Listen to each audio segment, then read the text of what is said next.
Et on parle pas la bouche pleine, hein? Ah bah si, en fait, ici tu peux. C'est le principe. Ah bah vas-y alors.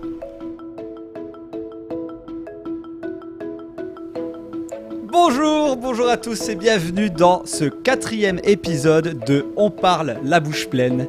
Alors, On parle la bouche pleine, c'est quoi? Bah c'est assez simple, c'est une émission en live, c'est un podcast aussi que vous pouvez retrouver sur toutes les plateformes, où j'invite quelqu'un qui vient nous parler de son parcours, de comment il est arrivé où il en est, souvent dans le domaine de l'audiovisuel, de la communication, du digital, de la pub, du cinéma, de la télé. Et aujourd'hui... Ah oui, non, le plus important, je ne vous l'ai pas dit, je l'invite, il est chez lui, je suis ici, vous êtes devant votre ordinateur. Et qu'est-ce qu'on fait?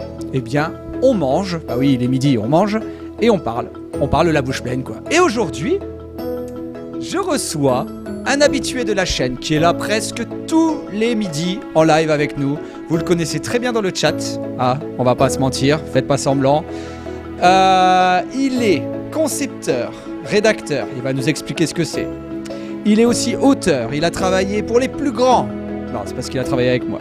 Il a travaillé pour Studio Bagel, il a travaillé pour Shaker, la chaîne YouTube de Koé. Il a travaillé pour Du Leroy Merlin en télé, plein d'autres choses qui va nous dire tout de suite car je l'invite. C'est bien sûr Stan. Oh, il rigole. Oh, vous l'entendez, il rigole. Oh, cette intro incroyable. Elle était pas mal, hein. Incroyable intro, formidable. Bonjour à tous. Ah. Bon, j'avoue que j'avais un peu révisé. Ça fait plaisir. Ça va, t'es content de ton intro? Je suis content, je suis content. Je suis content d'être là. Je suis déçu de n'être que 4e. Mais non, je suis très content. Je suis très content d'être là. Ça fait très plaisir. Bonjour à tous. Eh ben, je suis très content aussi. J'en profite pour dire bonjour aux habitués. El Machetti qui vient. Salut El Machetti. Maëla Simon, bien sûr, hein, qui vient aussi tous les midis. On a du Pois Chichette. Alors, Pois Chichette, je crois que oui, tu es déjà venu. Bienvenue, Pois Chichette. Alors, Stan, comment je t'appelle? Je t'appelle JPP, je t'appelle Stan, Stanilol, je t'appelle comment? Tu m'appelles-moi Stan parce qu'on est dans un cadre où je ne suis pas JPP, je ne le suis plus. Tu n'es pas JPP. Non, tu es Stan. Ouais. Et je t'ai connu Stan, donc... Ouais, c'est ça, on s'est connu comme ça avant que je sois JPP, donc gardons ça. Bon, Stan, première question, on est d'accord, tu le sais, qu'est-ce que tu manges? Eh bien, je me suis fait des petites carottes aux pommes, c'est pas mal. Carottes aux pommes, voilà. Sucré-salé? Ouais, j'aime bien. Avec de l'huile d'olive au basilic, c'est fameux. Ah, tu m'étonnes. Eh ben moi, je vais aussi le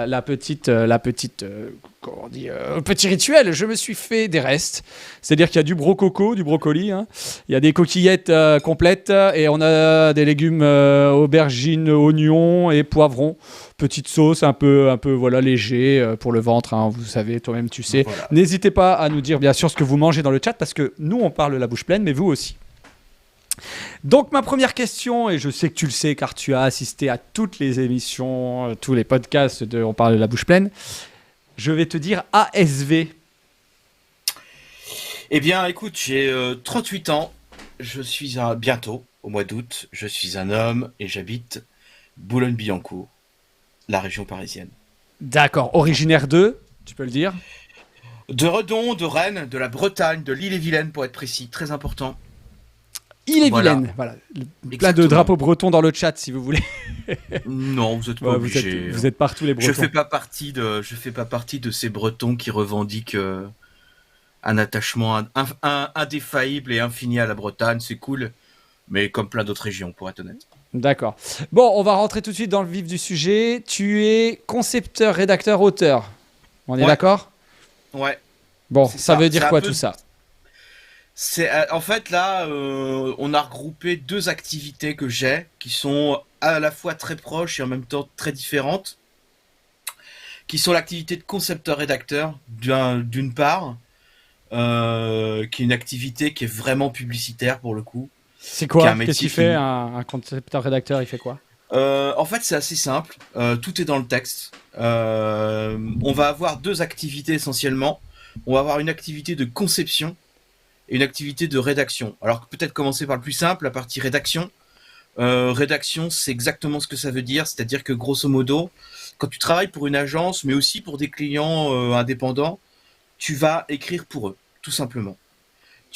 Ton travail quand tu es rédacteur, ça va être soit de simplifier, soit de trouver les bonnes formules, soit simplement de rédiger pour eux de la documentation, tout un tas de choses, des livres blancs, tout un tas de choses comme ça. Tu leur écris, attends, juste pour être sûr, en gros, tu rédiges des choses Ouais. pour eux, Ouais. mais sur des supports de communication ou... En fait, non, l'activité de rédaction, elle peut être globale. C'est-à-dire que tu peux leur écrire un livre blanc, par exemple. Alors D'accord. souvent, tu le fais pas tout seul, tu le fais avec quelqu'un qui va avoir fait des recherches en amont, qui va essayer de donner une dynamique. Ça, en général, le rédacteur le fait peu. Tu peux le faire à partir d'un certain âge, quand tu... On va beaucoup parler de junior et de senior parce que c'est important dans la pub en général quand même. Junior, senior, Pas- junior, c'est quoi? C'est 2-3 années Junior, d'expérience? c'est les débutants, 3 années d'expérience. Après, il y a mid, c'était ce que j'étais jusqu'à présent à peu près. Et puis senior, c'est vers là où je vais, quoi. C'est-à-dire que en fait, tu arrives à une certaine expérience et tu es capable de gérer beaucoup plus de formats, beaucoup plus de... Tu es aussi capable d'avoir une stratégie, ce que Mhm. tu fais pas nécessairement quand tu es ni concepteur ni rédacteur. Ok. Donc rédacteur, c'est écrire, tout simplement. Écrire des trucs, Ça peut être des D'ailleurs, posts quand Facebook, Instagram. c'est tout. Écrire tout ce que tu veux écrire, tout ce que tu peux imaginer écrire. Ça va du leaflet à 4 mots sur un Sur un piano. sur un kakémono 4 ou sur mots un piano piano. ou sur un piano. Tu as Pardon. raison. C'est quoi un Mais, leaflet? Leaflet? Tu sais, un leaflet, c'est c'est les petits livrets, c'est comme des flyers, des choses comme ça, Ok. des petits papiers que tu mets dans les trucs. Donc t'écris. En fait, c'est vraiment tout. Tu t'écris tout, et en fait, le métier de rédacteur, il peut même être très spécialisé. C'est-à-dire qu'il y a des gens qui ne font que du médical, par exemple. Ok. C'est un Parce peu comme que du ça te demande journalisme. Il y a des spécialités, tu sais, il y a des journalistes qui sont un peu plus spécialisés dans un domaine. Quand Tout à fait. rédacteur, ok. Tout à fait. D'ailleurs, souvent, les rédacteurs très spécialisés, c'est pas des gens qui ont mon parcours. C'est plutôt des gens qui sont soit journalistes, soit qui ont fait des études de médecine, de commerce, et qui du coup se spécialisent dans un truc très précis, très technique.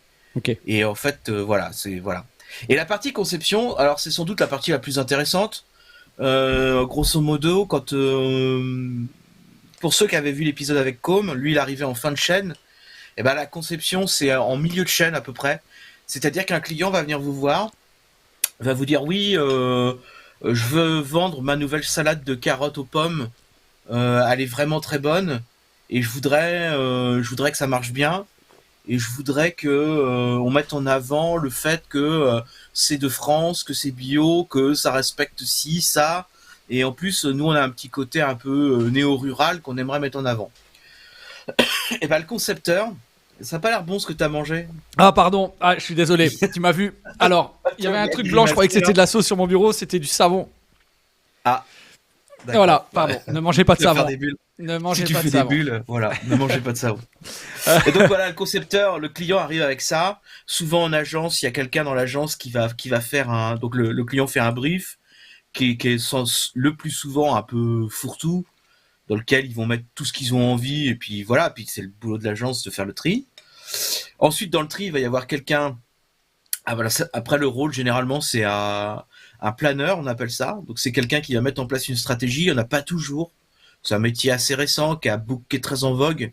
Beaucoup de jeunes veulent faire ça maintenant, beaucoup planeurs parce que tu gagnes beaucoup d'argent, mais surtout, je pense au-delà de ça, c'est que tu es vraiment à l'endroit clé. C'est-à-dire que tu vas venir voir ton client te dit je veux faire ça. Qu'est-ce que vous croyez qui est mieux, mettre en avant le bio ou le néo-rural? Et toi, tu vas partir tu vas faire une recherche comme un journaliste et tu veux faire un compte rendu de tout ça. Et tu vas donner des insights. Alors c'est le nom, comment dire, rituel. Mais insight, ça se traduit en intuition en français. Ok. Et je trouve que ça traduit bien le truc. En fait, tu donnes des intuitions, littéralement. C'est-à-dire que tu vas dire à ton client, moi je pense que néo-rural c'est mieux aujourd'hui. Voilà. On va dire, on peut schématiser, on va dire que c'est un conseiller en com qui peut faire des études de marché pour savoir de quelle manière bien communiquer sur un produit. On prend au terme produit complet. Ok. Ouais, c'est ça, à peu près. Et donc, moi, après, il me donne ce brief-là. Quand il a fait tout ce travail-là d'intuition, de machin, il me donne son travail, et moi, ensuite, je conçois une campagne. Ok.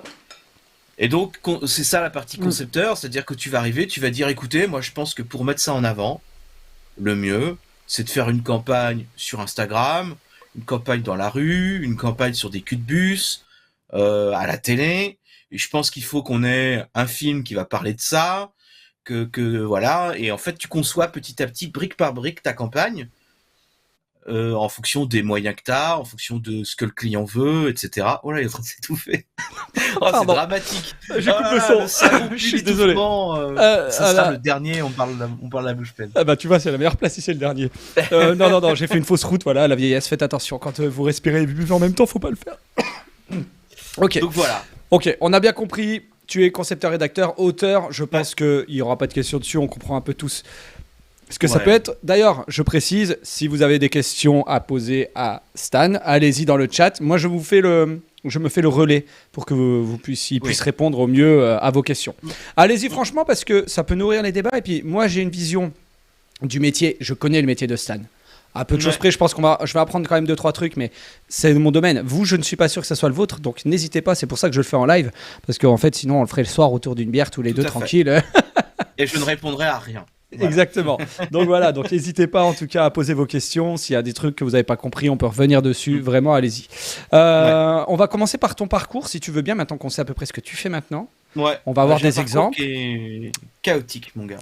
Qui est chaotique, mais très intéressant, moi, je trouve. Ouais. Oui, ouais, c'est intéressant. En fait, je trouve que ce qui est intéressant, c'est surtout le point de départ, il est marrant. C'est-à-dire que moi, je faisais du théâtre au lycée. Et j'ai fait une terminale art plastique, qui était un truc que mes parents m'ont jamais empêché de faire, même si je pense que même ils étaient pas rassurés en se disant oh là là, dans quoi il va. Et moi j'ai fait ça, et je vais pas mentir, j'ai fait ça essentiellement pour pas beaucoup travailler. Et je le dis maintenant parce que c'est une constante dans mon parcours. Mais en même temps on peut pas beaucoup travailler tout en travaillant beaucoup. Enfin voilà. Petit préambule. Et donc en fait moi j'ai découvert, donc je faisais du théâtre au lycée, j'en faisais depuis très longtemps, et en fait dans ma tête je me disais pas qu'on pouvait vivre de ça. Du théâtre Du théâtre, ouais. C'est-à-dire qu'en fait j'avais été voir des pièces et tout ça, et je savais qu'il y avait des comédiens, mais il y a un saut à passer entre je sais que ça existe et puis moi qui n'ai pas de famille là-dedans en fait, ni dans l'art ni dans le spectacle. Tu te dis pas instinctivement que c'est un milieu dans lequel tu peux te risquer en connaissant personne. Et en fait, j'ai tenté le coup. C'est posé à un moment la question, est-ce que je fais des arts plastiques ou est-ce que je fais du théâtre? Puis finalement, j'étais à la fac. J'ai fait art du spectacle, et j'ai pas eu de chance parce que ma première année, il y avait la réforme du LMD, donc c'est un truc que les moins de 20 ans ne peuvent pas connaître. Hein. Licence, c'est ça, licence, master, doctorat. Puisqu'avant on passait un DUG en 2 ans, puis une licence, puis une maîtrise. Et c'est boomer tout ce que tu nous dis, mais c'est pas grave. Très boomer, très boomer. Et moi, quand je suis arrivé à la fac, grosso modo, le gouvernement Sarkozy à l'époque, non, c'était Chirac encore. Non, ouais, c'était encore Chirac. C'était Jean-Pierre Raffarin, le Premier ministre. Et ils ont dit, on va arrêter le DUG parce que ça sert à rien, 2 ans, c'est de la merde et tout. Et forcément, tous les gens qui avaient fait des études pendant 2 ans, qui comptaient partir avec un DUG, ont dit c'est honteux, etc. Donc en fait, j'ai eu cours, sans mentir, la première année, j'ai eu cours 1 mois. D'accord. Puisque moi, j'étais allé à la fac à Rennes 2, qui est une des facs, pour ceux qui sont amateurs de mouvements sociaux, qui est parmi une des plus dures des facs une des plus dures facs par rapport à ces mouvements-là. Donc j'ai eu cours pendant 1 mois. Donc c'est passé une année où finalement on n'a rien appris. Les 3/4 des gens qui étaient en classe avec moi sont partis de la fac parce que en fait la première année ils étaient pas venus à un cours et du coup ils s'étaient pris un 0 et on leur disait vous allez refaire une année, et tout le monde était là genre ah non quand même pas si et tout ça. Donc bref. Je fais ma 2e année qui se passe très bien, sans problème. Et la 3e année, c'est la réforme du CPE. Et là, j'y cours 3 semaines. Dans l'année. Et donc, ma vie estudiantine, universitaire, c'est moins de 12 mois. C'est moins de 12 mois. Sur 3 ans. Donc, sur 3 ans. C'est sur beau. 3 ans. Donc, comme j'étais à Rennes, ville festive, etc., découvrir un peu la vie. Moi, j'étais un gars, tu vois, qui aimait bien rigoler et tout ça, mais là, tu découvres une vie qui est très différente, qui est une vie un peu d'adulte, quoi. Puis j'avais des copains, voilà, on allait boire des coups et tout. Pois-Chichette s'en souviendra. Ah, Euh, Pois-Chichette, tu te connais de cette époque-là? oui, c'est ma sœur. Ah, ok. Et du coup, Lesra, qu'un copain alors avant, il y a un truc qui est intéressant, c'est que je faisais fac de théâtre, et moi, mon envie, c'était de travailler au théâtre. Et en fait, je fais un stage avec un gars qui travaillait à Lannion, mais qui est un stage à Rennes. Et en fait, on accueille une troupe de théâtre, et en fait, les gens sont odieux. C'est-à-dire qu'en fait, tout était payé, c'est du vrai théâtre subventionné, comme mais le pire des théâtres subventionnés, c'est-à-dire que les mecs étaient très grassement payés pour faire une pièce pas terrible, enfin qui était écrite par eux, mais tout ça c'était un peu magouille, quoi. Et on les accueille pendant 3 mois pour faire enfin le théâtre les accueille 3 mois pour créer leur pièce, donc les décors, la lumière, et puis ensuite ils partent, ils jouent un mois dans le théâtre, et après ils partent en France en tournée, quoi. En Europe, en Bretagne plutôt en tournée, puis après en France. Et donc moi je suis là-bas, un mois à peu près. Et en fait les gars sont odieux. Mais vraiment odieux, c'est-à-dire que c'est des demandes qui n'ont ni queue ni tête, des lubies. Et en fait je me dis, si c'est ça le théâtre, c'est pas ça que je veux faire. Mhm. Et mon autre passion, qui était pas le théâtre, qui était le cinéma, je rencontre un copain, enfin le frère d'un copain, qui me dit, tu sais, il y a une école à Rennes qui s'appelle l'ESRA, qui forme au métier du cinéma. Et je suis un peu sceptique, je dis, mais ça forme bien ça, parce voilà, je sors de 2 ans de grève, voilà quoi. Et il me dit, oui, c'est très bien, etc. Le problème, c'est une école privée, donc il faut convaincre tes parents de te payer une école privée assez cher, Coûte un peu, ouais, on peut le dire, hein, qui coûte un peu. très cher, hein, voilà, c'était les 3 ans, c'était 21 000 euros, donc c'est beaucoup d'argent, beaucoup d'argent, et au final, je m'y plais, Ok. bien. En fait, je me rends compte que le cinéma, c'est peut-être plus mon truc, euh, et du coup, je commence comme technicien. En fait, je me rends compte que la lumière me plaît beaucoup, que la caméra me plaît beaucoup, que la réalisation me plaît pas tant que ça. Ouais. C'est pas un truc qui m'emballe spécialement, et en fait très vite, souvent surtout à l'ESRA Rennes, les gens viennent pour faire ou chef-op ou Réal. réalisateur, Ah oui.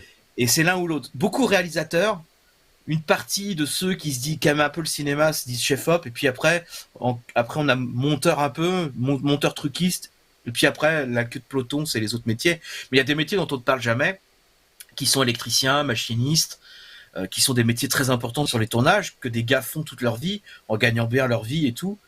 Donc l'ESRA passe très vite, hein, c'est 3 ans, on fait plein de petits projets. Je rencontre Com à cette époque-là. Ouais. Je rencontre aussi Charlie, dont on parlera plus Tout tard, à qui fait. était mon co-auteur à l'époque de Shaker. Et donc on fait ça, et on commence, donc on fait 3 ans, et au bout de ces 3 ans, je vais à Paris pour faire des stages et pour commencer une activité de technicien. Pour essayer de taffer. Ouais, Technicien. c'est ça. Lumière, hein, plus, on est d'accord. Plutôt lumière à la base, plutôt électricien du coup. Donc électricien, c'est pas celui qui change les fusibles, hein, c'est celui qui installe les projecteurs, etc. Voilà, c'est intéressant. Oh Maxcu, salut. Ouais. Donc je fais ça pendant 4 ans à peu près, un peu moins. Et en fait, c'est assez dur. C'est assez dur parce qu'on est en sortie de crise économique, que les équipes tournent comment dire, à effectif réduit. Et en fait, je me rends compte d'un truc terrible, c'est que si tu connais personne, c'est grave la merde. Ouais, j'allais dire, il faut être pistonné, il faut bosser un peu gratos au début, Ouais. faut essayer de se faire connaître, de dépanner pour pouvoir ensuite, après, être appelé quand il y en a un qui est pas là et que toi tu fais l'affaire. Donc, on t'appelle sur Ouais. un tournage, tu dépannes, t'es assistant, et voilà. Je dis pas de bêtises, mais. Tu dis t'es tout à fait vrai, c'est-à-dire que en fait, c'est vraiment ça, c'est-à-dire que tu te retrouves vraiment à faire vraiment des plans de merde, au sens premier du terme, c'est-à-dire que c'est vraiment des trucs pourris, des trucs où il y a pas de thunes, des machins où tu dépannes, etc. En disant peut-être que ça va marcher. Mhm. Et le problème qu'il y a, c'est que quand t'es pas parisien, t'as un loyer à payer, tes parents ils ont déjà payé 21 000 balles ton école, donc ils ont envie que là tu gagnes des sous. Ils Ouais. se disent c'est cool, mais faut peut-être que tu gagnes des sous. Donc moi j'ai eu la chance de quasiment avoir 25 ans au moment où j'ai fini l'ESRA. J'avais 24 ans, mais en fait il y a eu grosso modo un battement. J'ai eu un très long stage dans une super boîte qui faisait de la prise de vue en hélicoptère. Donc Ah ouais? j'ai fait de l'hélicoptère. Ouais, bien sûr. Mais je savais J'ai pas fait- ça. Tu savais pas ça? Non, non, C'était une non. boîte qui s'appelait ACS, Ok. qui était assez marrante, qui avait été construite, montée par un gars qui était cadreur et qui voulait faire que de la machinerie comme ça. Et comme il était hyper dépensier, il avait été racheté par un gars qui vivait à Boulogne-Billancourt, qui était juste un gars qui avait de la thune. C'était D'accord. un héritier. Et en fait, le gars, il s'est payé la licence d'hélicoptère, il s'est payé la boîte, et en fait, le cadreur filmait et le gars pilotait l'hélico. Le mec qui a acheté la boîte voulait juste faire de l'hélico toute la journée, Juste quoi. piloter l'hélico, et en Ok. fait, avec avec la boîte, il s'est payé la licence d'hélicoptère. Pas Et con. donc, c'était excellent comme truc. Alors moi, en plus, c'était hyper intéressant parce que j'étais responsable d'atelier. Donc en fait, j'ai absolument touché à tout. Et mieux que ça, c'est-à-dire qu'on m'a donné, il y a une anecdote qui est assez drôle, c'est que j'avais mon collègue d'atelier qui était marocain et qui partait tout le mois d'août au Maroc. Et pendant le mois d'août, enfin au mois de septembre, début septembre, genre le 3 ou 4 septembre, il y avait Mylène Farmer qui faisait un concert au Stade de France Ah ouais. avec une cable cam. Ok. Et donc nous, notre truc, c'est d'installer les cable cam. Et il fallait qu'on fasse la captation du concert. Le problème qu'il y a, c'est qu'à l'époque, on filmait pas en 4K comme on filme maintenant. Et en fait, quand tu filmais une caméra en cable cam avec de la 4K, il fallait une fibre optique accrochée au cable cam qui suivait le cable cam tout du long. Le problème, c'est que la fibre optique, si tu fais ça comme ça, elle est morte. Et Ah oui, oui, je confirme. ta fibre optique, elle est morte. Enfin, voilà. Et en fait, t'as plus de signal. Donc, c'est fini. Donc, on m'a confié, moi qui étais stagiaire, qui avait pas touché, jamais touché une perceuse de ma vie, pour être honnête. Pas beaucoup. J'étais pas très bricoleur, tu vois, à cette époque-là.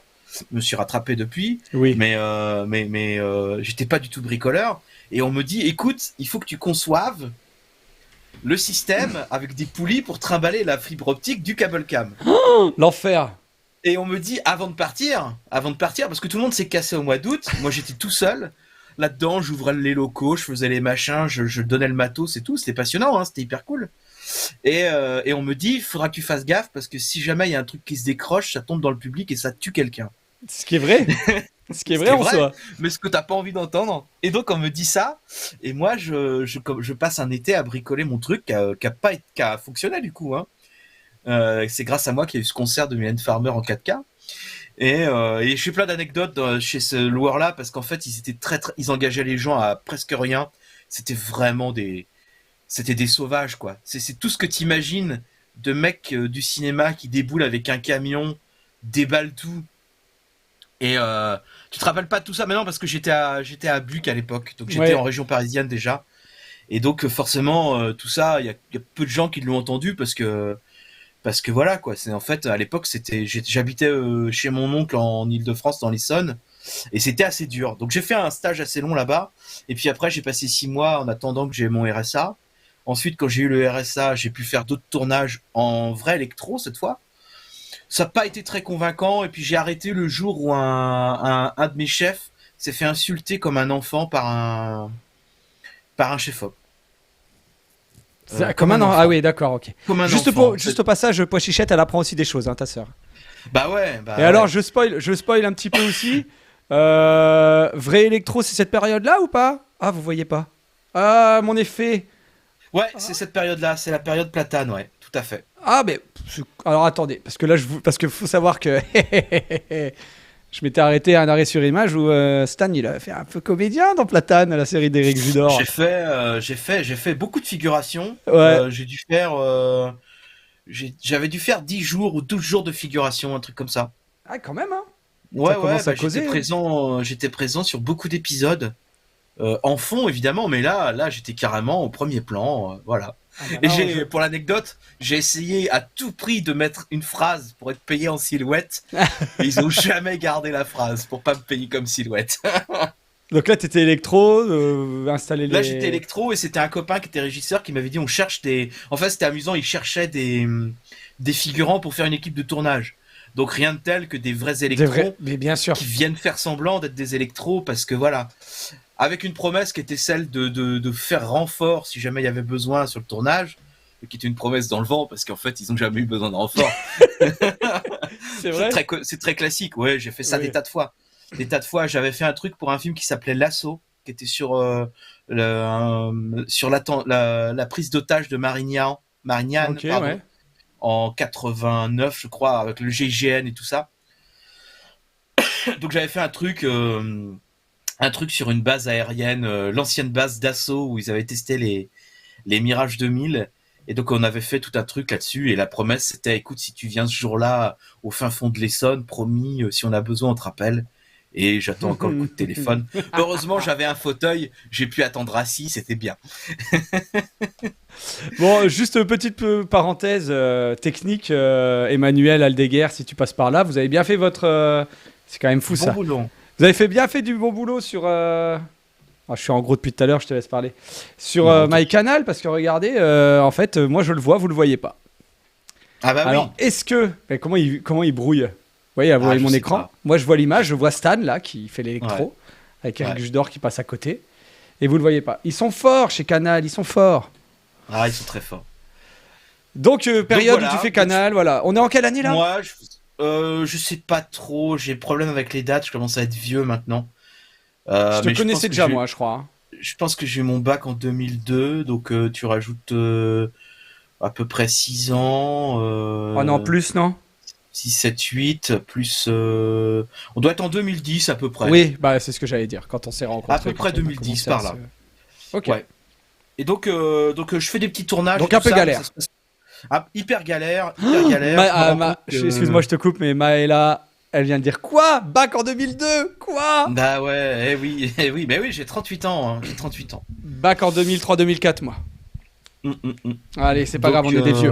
Donc vas-y. Ouais, c'est pas grave. Elle avait un an. Ok, on arrête tout de suite, on coupe le live. C'est fini. Maëla avait un an en Bon, bah, 2002. écoute, voilà, après on regarde le beau vécu qu'on a aussi. Exactement. On a plein de trucs à raconter. Ouais. Et donc en fait j'arrête pour une raison qui est assez simple, c'est que en fait je trouve deux gars avec qui monter une équipe d'électro.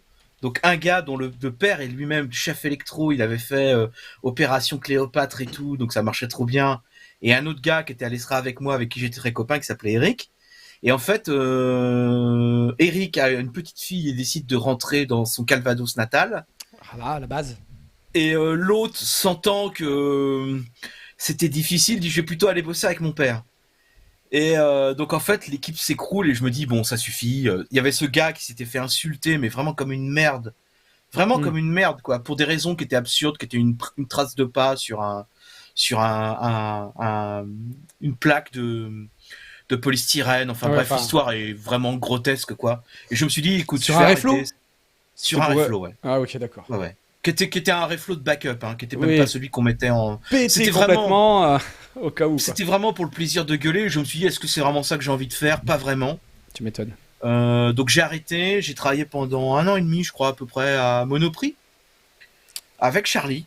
À Boulogne-Billancourt. À Boulogne-Billancourt. Parce que Charlie, lui, il avait travaillé un tout petit peu à Canal+. Mais il avait eu, lui, le même contrat, hein, qui était de gagner des sous assez rapidement. Et il n'a pas eu spécialement ni l'occasion, ni vraiment... Enfin, il n'a pas eu d'occasion pour pouvoir travailler. Donc il a pris un job. Et de job partiel, c'est devenu son job finalement. Donc on a travaillé là-bas pendant quelques temps. Et en fait, il se trouve qu'on a commencé à écrire ensemble. On a commencé à écrire ensemble différents programmes. Parce que en fait, c'est un truc assez amusant. C'est que quand on était à l'ESRA, quand on a commencé à l'ESRA à peu près, YouTube arrivait en France. Mm-hmm. Et on commençait seulement à entendre parler de gens comme Norman, comme il s'appelait Cyprien, l'autre là, Hugo. Hugo. Ouais, donc vraiment des gens qui aujourd'hui, voilà, sont vraiment des. Alors après, bon, peut-être pas Norman, mais voilà, passons pour lui. Non, mais à l'époque, si tu veux, ces gens-là, on les avait regardés. Moi, j'étais en section cinéma et on les avait regardés avec un peu de dédain. Ah bah je En confirme. mode, qu'est-ce que c'est que ces gens-là, ces types qui se filment avec une caméra à ta mère et tout. Bon, bref.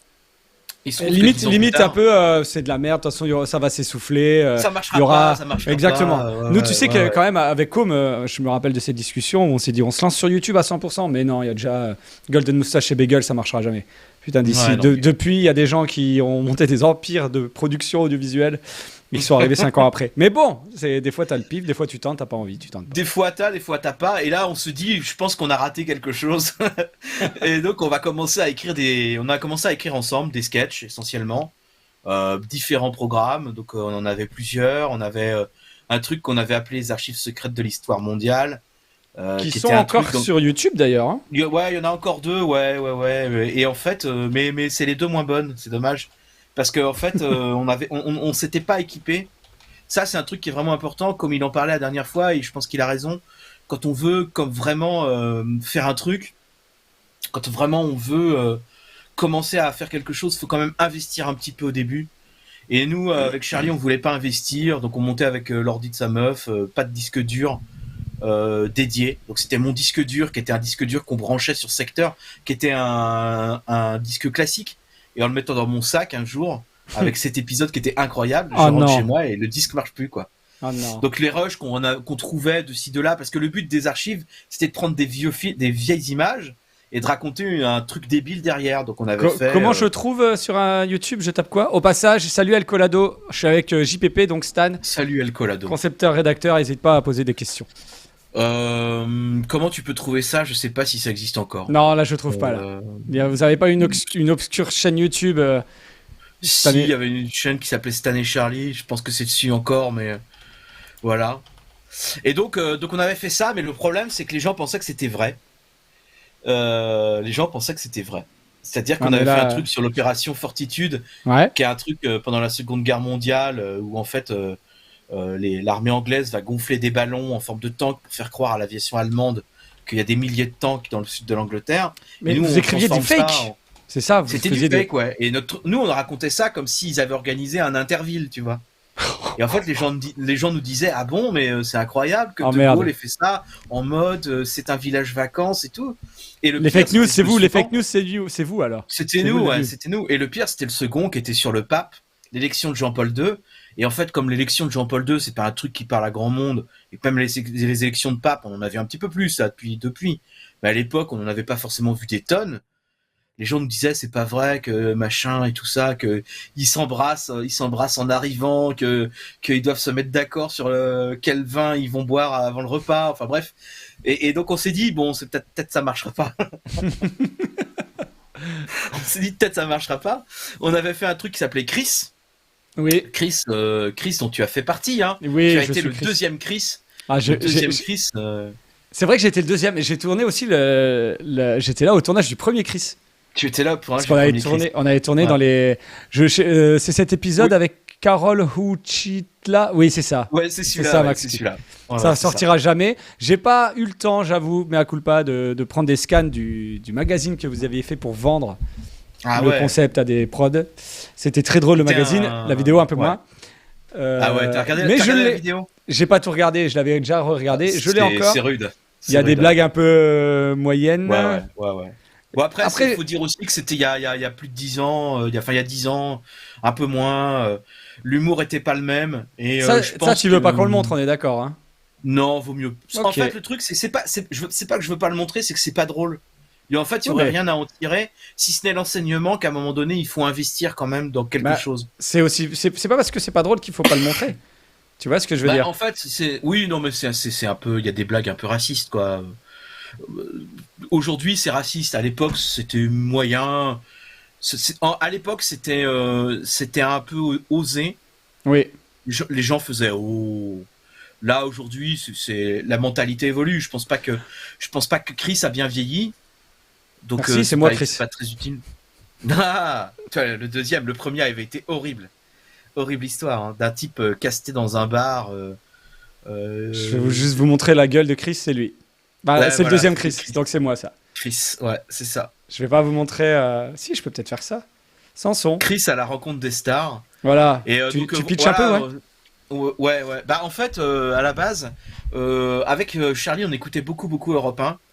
Et il y avait un type à l'époque qui maintenant est très connu, hein, qui s'appelle Christophe Beaugrand. Mhm. Et à l'époque, on le trouvait, on trouvait qu'il avait ce côté un peu fan de vedette, qui nous amusait beaucoup parce que ce côté un peu fan de vedette, c'est un peu ringard. Et donc on avait inventé ce personnage qui s'appelait Chris, qui était dont le rêve était non pas de devenir une star, mais l'ami des stars, quoi. Et donc c'était un type qui était odieux, qui passait son temps qui était fort avec les faibles et faible avec les forts, et qui se prenait pour une vedette alors que c'était pas le cas. Et donc on avait mis ça au point, et le but c'était qu'à chaque fois il devait prendre tous les risques pour faire une interview, et qu'au final il arrivait jamais à faire son interview. Donc c'était un truc humoristique, mais sur le papier c'était drôle, mais dans la réalité c'était un truc qui ne pouvait être porté que grâce à un pilote convaincant.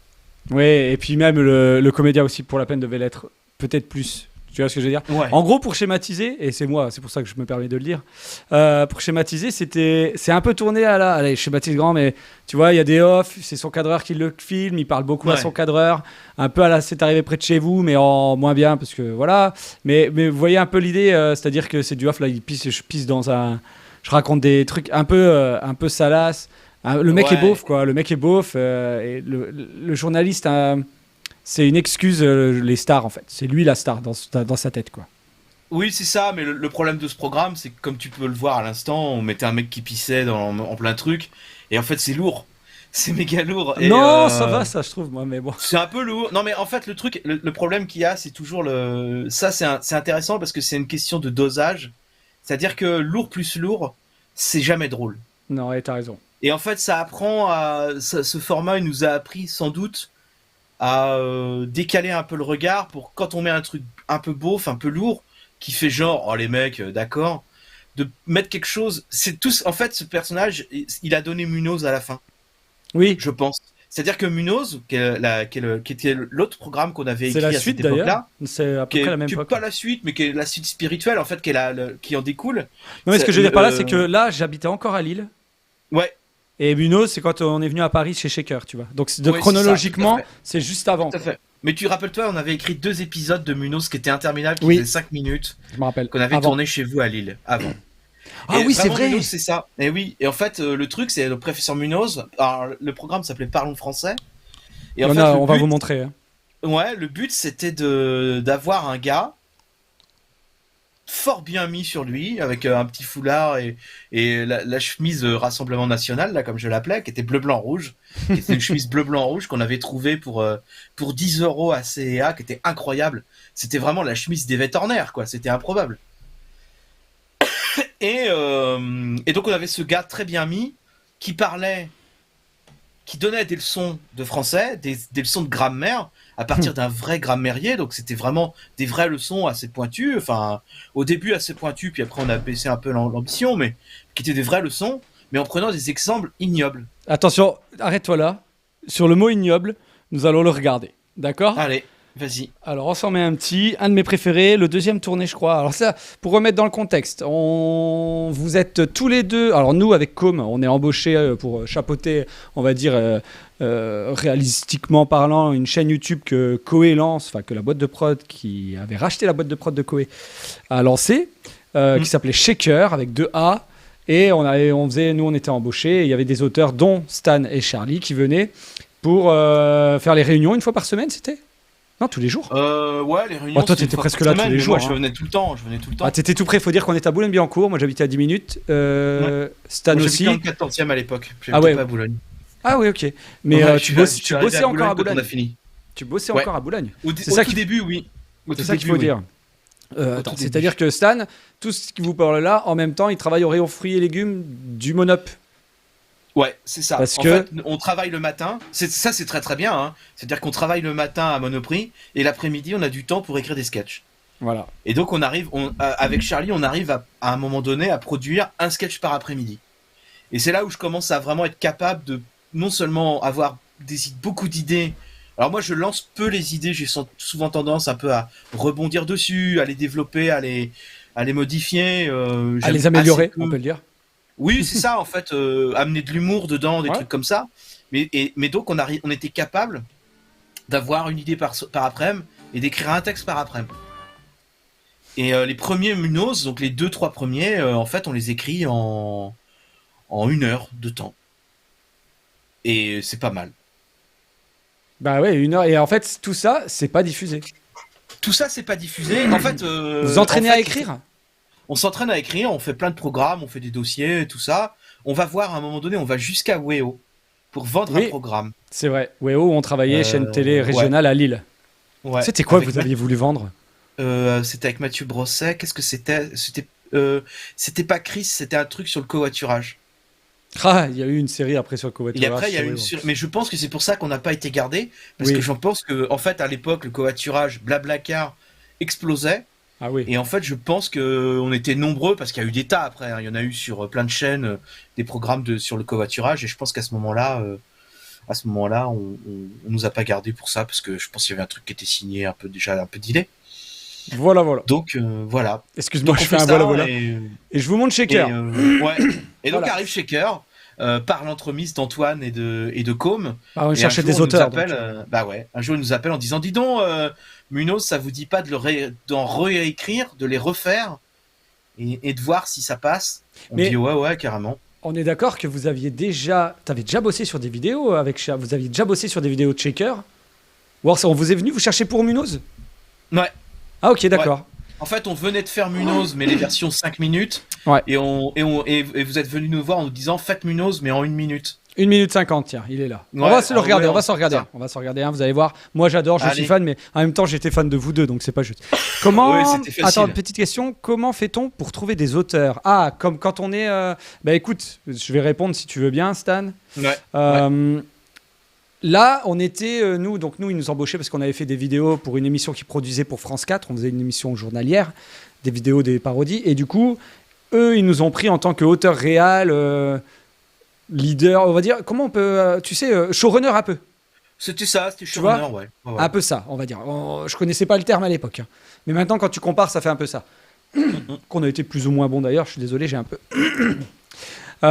et puis après, tu te dis, tiens, il faut qu'on trouve des auteurs. Il y avait des humoristes, il y avait Nico Mérieux qui était là, il y avait Tania Dutel. Je parle de Tania, par exemple, qui a pété juste après. Qui a explosé maintenant. Qui a explosé de il y avait Vincent de Dienne. Il y avait Vincent de Dienne qui est venu à 2 réunions. À 2 réunions, et quand on lui a dit, peut-être que Koé va prendre plus de place, il a dit, ok, je m'en vais. C'est même pas ça. Alors, en vrai, c'est pas ça. Parce que, en gros, concrètement, il était plutôt chaud. Et après, surtout, il a dit, peut-être que Ruquier va produire mon seul en scène. Il y a ça aussi. Et là, il nous l'avait dit dès le départ. Hein. Il avait dit, voilà, j'ai peut-être une piste et tout. Et en fait, en 2 semaines, il a fait 2 réunions. Il a tourné dans un des... Il y a dans un des pilotes qui est un peu moyen d'ailleurs. Tu te rappelles ? Une des bandes annonces, ouais.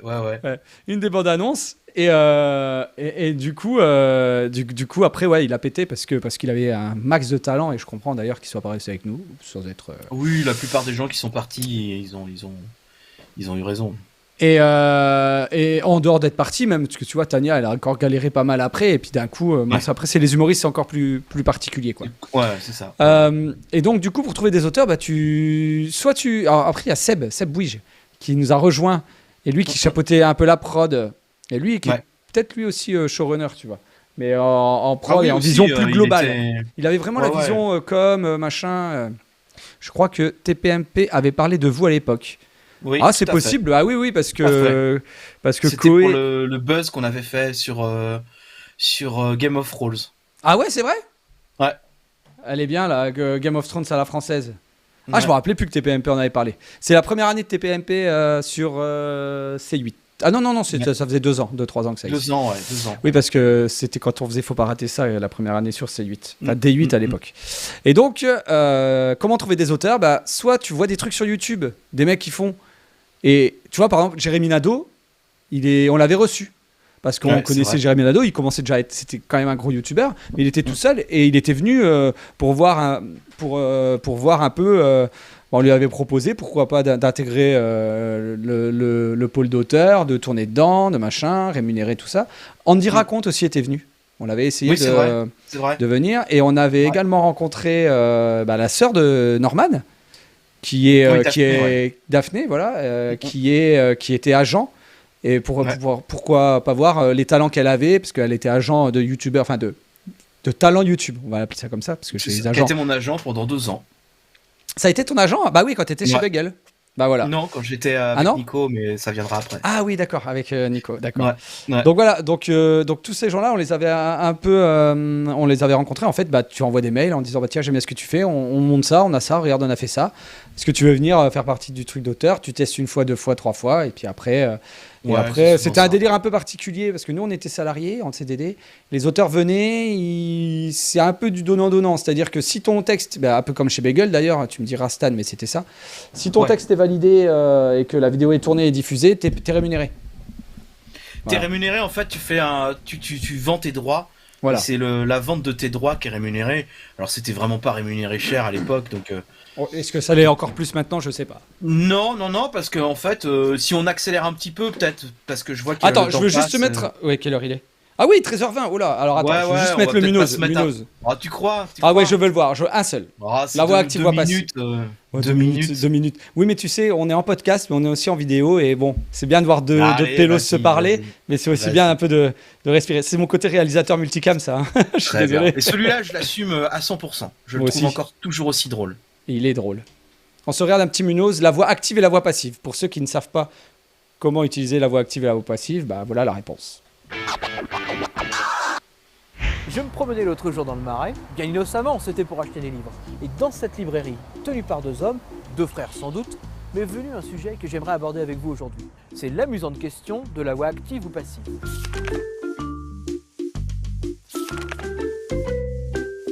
Ah, voilà un exemple. Fabrice, fils d'un travelot. Quoi de plus ordinaire que cette phrase? Et oui, la voix active, c'est la voix qu'on utilise le plus souvent. Chaque mot est à sa place. Fabrice, le sujet, est celui qui agit, et le travelot est son objet. Mais là où la grammaire, c'est un peu la magie au quotidien, c'est qu'en passant notre exemple à la voix passive, tout se retourne. Concrètement, ça donnera un travelot est fisté par Fabrice. Vous voyez bien que si la situation reste la même, nos 2 guélurons ont toutefois échangé de rôle grammatical. Le travelot qui était objet devient sujet, et Fabrice qui était sujet devient complément. Voyez, tout se retourne. Sauf Fabrice évidemment, qui cherche encore sa gourmette de baptême dans les fesses de son bon ami.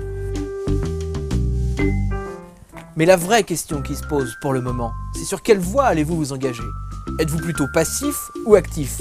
Au fond, tout ça n'est qu'une question de point de vue. D'ailleurs, si vous aimez, comme moi, combiner les plaisirs, je peux vous livrer une petite astuce. Il existe une 3e voie, la voie pronominale. Fabrice se fiste. Vous conviendrez que la prouesse est autant grammaticale que physique. Fabrice est devenu son propre objet. Quelle perspective! Vous avez compris? Alors maintenant, envoyez-moi vos exemples.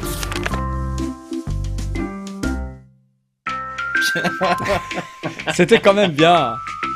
C'était drôle. Moi, je trouvais ça marrant, moi. C'était drôle parce que l'ambiguïté du professeur Munoz était géniale. Bah oui. Il avait tous les défauts. Il était menteur, voleur, vicieux. Un peu pervers. On lui faisait faire on lui faisait faire ce qu'on voulait. Et en même temps, comme il avait cette espèce de foulard, c'était marrant, quoi. C'était drôle et du coup, ça s'est vite estompé puisque en fait, ça collait pas trop à l'esprit de la chaîne, pour être honnête. Donc voilà, ça s'est gentiment estompé, mais chaque heure ça a eu un mérite. Ça a été celui de pondre beaucoup d'idées et d'écrire beaucoup très vite.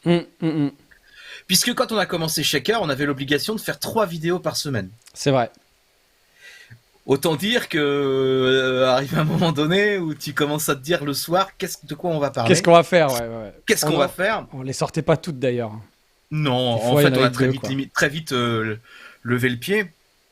Mais bon, c'est vrai que moi je pense que j'étais un gros contributeur de Shaker. Oui. Avec JB par exemple, tout ça. C'était marrant, ça a permis de devoir écrire vite, d'écrire beaucoup, essayer de plaire à un public. Parce qu'en fait, quand on est arrivé avec Charlie, on arrivait avec nos idées et on se disait le public s'adaptera à nos idées. Ah oui, c'est Et à un moment donné, on s'est rendu compte que la réalité était un peu inverse. C'est-à-dire qu'effectivement, il faut que tu viennes avec un univers, mais qu'à un moment donné, si ton univers il plaît à personne, bah tu resteras tout seul, puis t'intéresses personne. Donc c'était une courroie d'entraînement qui était pas évidente. Et puis Shaker étant ce que c'est, on sait comment ça s'est terminé, pas très bien.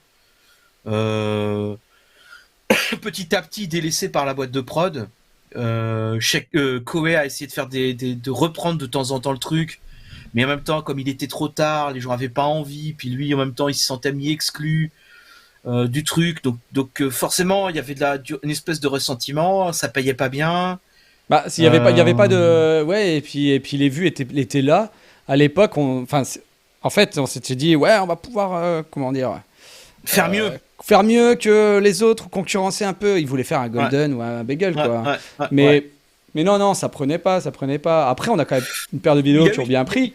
Il y a eu des beaux succès, ouais. Il y a eu des beaux succès. Le problème qu'il y a, c'est qu'on est resté dans une dynamique de rentabilité jusqu'au bout. Et puis la fin, ça a été de faire venir des réalisateurs. Alors d'abord des auteurs qui, à mon avis, étaient pas bien intégrés dans le pool d'auteurs. Ils arrivaient avec leurs trucs, mais un coup sur deux, ça tombait à plat, puis c'était pas intéressant. Et surtout, ils ont commencé à faire venir des réalisateurs venus de l'extérieur. Puisque oui, c'est vrai. Peut-être pas trop toi, mais si, remarque, toi, t'avais déjà commencé à voguer vers d'autres horizons, mais Com surtout. Com est parti clairement pour se mettre à fond dans la réalisation. Eh oui. Moi, je voulais faire plus que comédien, et en même temps, après, moi, une fois que le CDD était terminé, moi, j'ai continué à jouer, en fait. Ouais, c'est ça. Je venais jouer dans les vidéos parce que, et je crois même gratuitement d'ailleurs. Mais j'ai pas souvenir du coup, on a commencé à réaliser nous-mêmes et c'était intéressant, mais c'est vrai qu'ils ont ramené des gars qui étaient réels, qui connaissaient rien à YouTube. Et du coup, il y a eu beaucoup de friction et le dernier qui était en manque de temps ou je sais plus quoi là, temps de téléchargement, qui a été ma dernière vidéo, qui a été saccagée par le mec qui réalisait, qu'on avait rien à foutre et tout, dans laquelle tu joues avec Son Goku et compagnie. Ah, un dimanche de merde. Un dimanche de merde, c'est ça. Qui était au final un condensé de culture un peu geek comme ça se faisait à l'époque. Oui, mais on a la voix de Sangoku dans la vidéo. On a la voix de Sangoku, tout à fait, voilà. Mais bon, il y avait trop de trucs qui étaient chiants, qu'on fait que je suis parti. Et à la même époque, en fait, Studio Bagel il y a une phase intéressante de sa croissance, puisqu'en fait, la période faste du public de Studio Bagel est derrière. Dans le sens où, à cette époque-là, Poulpe et Alison Wheeler, ils font la météo sur Canal, au grand journal. En fait, les gens explosent, en fait. Il y a, comment il s'appelle, Greg Guillotin qui s'éloigne un petit peu. Il y a Ludovic qui commence à faire des films, commence à faire du long métrage, comme comédien. Hein. Et donc, en fait, il reste les restes. Et oui, Jérôme Niel, évidemment, qui est dans son truc. Et il reste un peu les seconds couteaux, c'est-à-dire, mais qui sont adorables. Hein. Moi, j'ai toujours été. Oui, et puis qui depuis ont quand même pas mal pété aussi. Tu vois ce que je veux dire? Oui, mais vraiment, moi, j'ai toujours été bien accueilli. Ça a toujours été des gars sympas, des gars et des meufs hyper sympas. Ils ont jamais été chiants ni rien. Franchement, ils ont toujours été hyper cool. Toujours hyper cool. Ça a toujours été des grandes claques dans le dos, on se marre, on rigole et tout. Donc aucun reproche à leur faire. Donc j'ai beaucoup tourné avec Kemar, avec Baptiste Lorbert, des gens comme ça, qui sont effectivement des gens avec des univers un peu plus à eux, disons. Ouais, bien sûr. Qui perçaient beaucoup moins. Et en fait, ce que j'ai pas du tout aimé dans cette expérience Bagel, c'était l'ambiance un peu Canal+, finalement. C'est-à-dire que, en fait, moi, quand j'étais appelé, c'était essentiellement pour travailler sur Studio Gaming et Studio Movie, qui étaient deux petites chaînes qui étaient censées acter la diversification des grosses chaînes YouTube, comme ça, et qu'en fait, la réalité, c'était qu'ils transformaient ces chaînes-là en régie publicitaire. C'est-à-dire que le but, c'était de prendre de l'argent des développeurs, enfin pas des développeurs, mais des maisons de jeux vidéo, et puis des boîtes de prod et des diffuseurs, récupérer l'argent de la com pour pouvoir faire des petits films promotionnels. Alors on faisait un sketch, mais en même temps ce qu'on faisait c'était la pub pour le film ou pour le jeu. La réalité c'est que ça s'est pas spécialement très bien passé pour eux parce qu'ils étaient gourmands, je pense, très gourmands même, par rapport à un gars tout seul dans sa chambre, même un Squeezie qui va te prendre 10 000 balles. Eux ils en prenaient 15, ils en prenaient 20. Tu veux dire Parce que il y avait trop de monde, trop de. C'était une trop grosse prod. Trop de c'était une prod, ouais. Ouais, c'est une prod Canal+.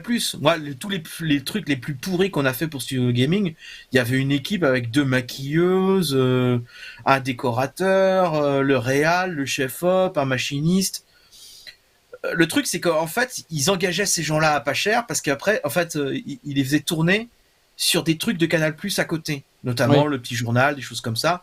Donc en fait, si tu veux, les gars étaient pas payés cher, mais ils travaillaient beaucoup avec l'assurance, ils travaillaient beaucoup avec Canal+. Donc t'as Ce tes qui heures, faisait donc tout ça quoi. C'est ça, ce qui faisait qu'ils étaient extrêmement chers, pas du tout concurrentiels, et puis que Mar, Baptiste Lorbert, tous ces gens-là, ils avaient pas envie de faire ça, tu vois. Et Ils d'ailleurs, avaient pas envie. comment ils étaient intégrés, eux ils étaient payés au cachet quand ils jouaient, au cachet d'auteur. Ça, j'ai jamais su. T'as jamais su. Ça, j'ai jamais Ça su. nous Je pense regarde qu'ils pas, étaient là. salariés. Je pense qu'ils étaient salariés. Hmm. À mon avis. Et ils étaient salariés, ils touchaient une prime quand il y avait une OPSP. Ouais. Bon, un peu Voilà. comme et moi chez Shaker, mais nous on n'avait pas de Ouais, prime. c'est ça. C'est ça. Ouais, je Et vois donc ce que en tu veux dire. fait, arrive un moment, moi j'arrive à un moment donné où il y a ces 2 chaînes qui arrivent, ils prennent plein de gens venus d'extérieur. Donc toi t'arrives forcément, tu dis oh putain Studio Bagel. Faut se Trop rappeler bien. parce que c'était Studio Bagel Ah, à l'époque. c'était Hein. big, Je veux big. dire, c'était le pape qui t'appelait quoi. On te Ouais, disait clairement. machin. Voilà, moi voilà, j'ai vu croiser Lorenzo une fois, qui est le patron, qui était le patron, il l'est plus. Lorenzo Qui était Benedetti, c'est lui qui a monté Studio Benedetti, Bagel. Ouais. voilà, qui est un mec qui pèse dans le digital français, Oh, grave. qui te croise, qui dit je suis trop content que tu sois là et tout. Tu ressors de là, mon gars. Tu dis allez vas-y, Théo. Et en fait, j'ai pas du tout aimé l'ambiance qui a été créée par rapport à ça parce qu'en fait, il y avait plein de gens, dans mon cas, qui arrivaient de structures autres et qu'en fait, qu'on commençait à jouer des dents, à jouer des coudes, jouer du couteau, à avoir des comportements un peu hautains, déplacés.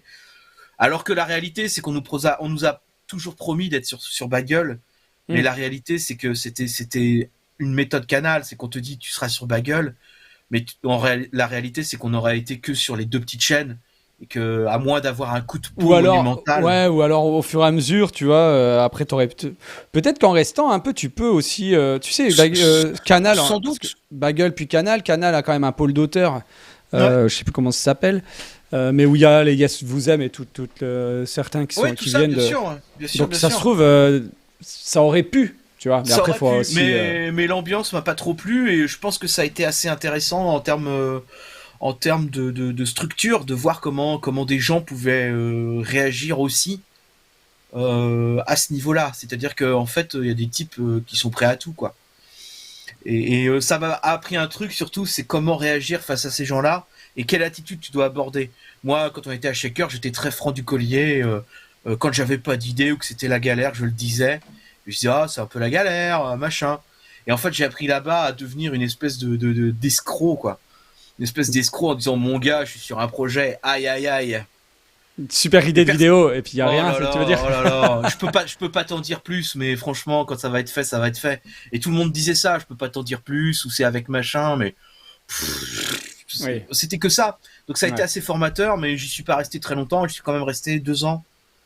Ouais, ouais, Mais ouais. la Combien de réalité, c'est vidéos qu'en t'as faites en 2 ans? bah, en À peu réalité, près. très peu.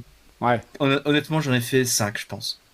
Oui, donc Donc, ils traînent un peu partout et. Ouais, À j'ai eu l'époque. de la chance d'avoir des petits cachets de comédiens avec eux, parce que je faisais de la comédie à côté. Donc j'ai fait quelques cachets de comédiens, mais cachets de comédiens plus la vente de droits d'auteur de ton texte quand il sort, ça rapporte rien. Et franchement, il y a un texte, on a mis, je sais pas, on a dû travailler dessus pendant 2 mois. Mais en mode, on va le faire, t'inquiète, on va le faire. C'est-à-dire que c'est pas simplement, tu travailles pas bénévolement. Souvent, quand tu écris, quand t'es auteur, tu te lances dans des textes que t'écris, et puis tu te dis, écoute, on verra bien. Et je le fais à perte. Et puis si quelqu'un, ça intéresse quelqu'un, peut-être ça me rapportera 3 sous et tant pis. Là, c'était vraiment un truc du genre, on vous le payera, quoi. On vous le payera. Et la réalité, c'est qu'au bout de 2 mois, on s'était pas payé, puis le mec, on avait plus rien à foutre, il avait oublié, enfin.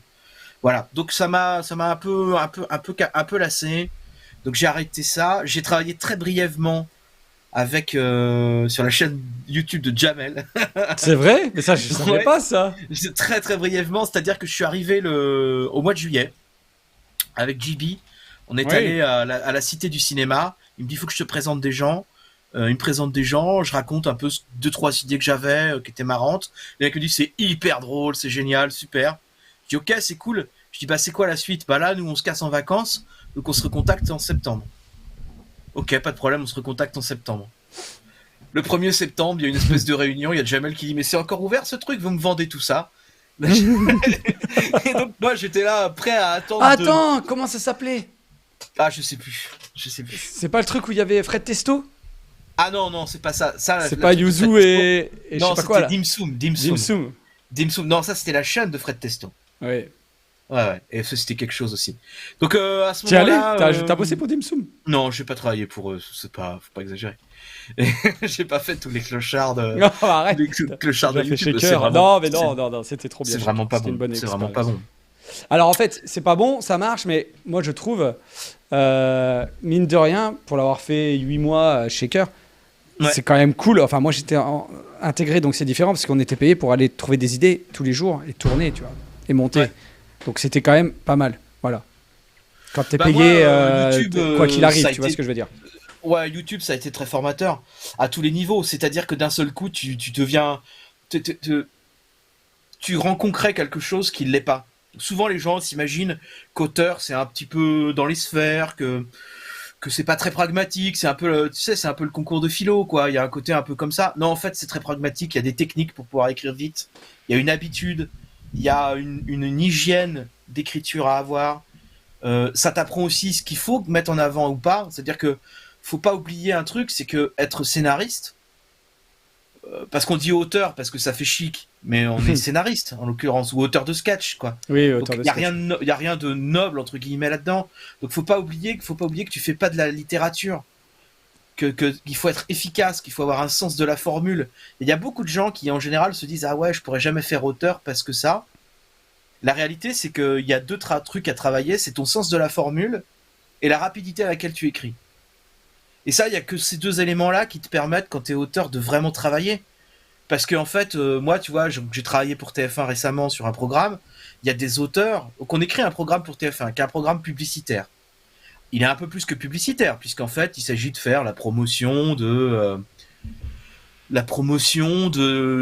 comment dire, d'un objet ou d'une technique qui peut être promue par le roi Merlin. Donc, si tu veux, c'est vraiment de la pub. Et les mecs écrivaient ça comme s'ils écrivaient Citizen Kane, tu vois. À un moment donné, tu peux pas. Et les gars viennent te dire ouais, mais on gagne pas assez. Bah tu dis bah non, mais c'est pas que tu gagnes pas assez, c'est que tu travailles pas assez. Il faut apprendre à être économe, quoi.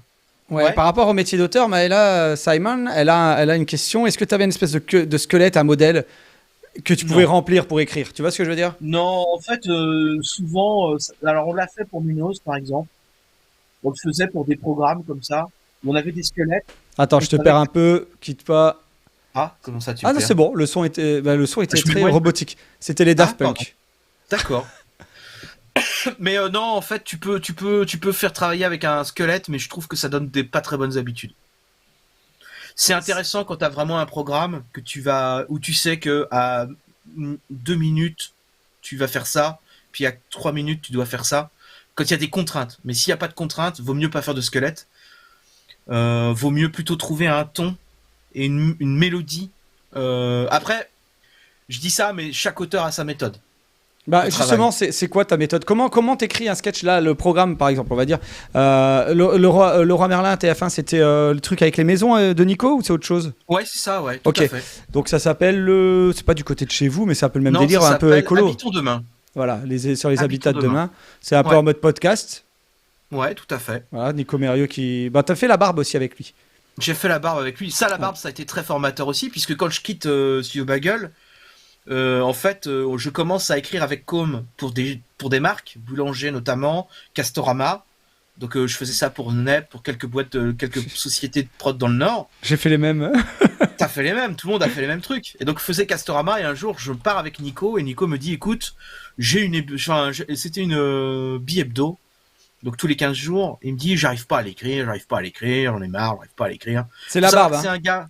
C'était la barbe, oui. Qui était un C'était déjà programme, vendu. C'était déjà vendu sur France 4 ou France 4, ça existait 4, sur France 4, ouais. Il avait fait 4 épisodes ou 5 épisodes jusque-là, un truc comme ça.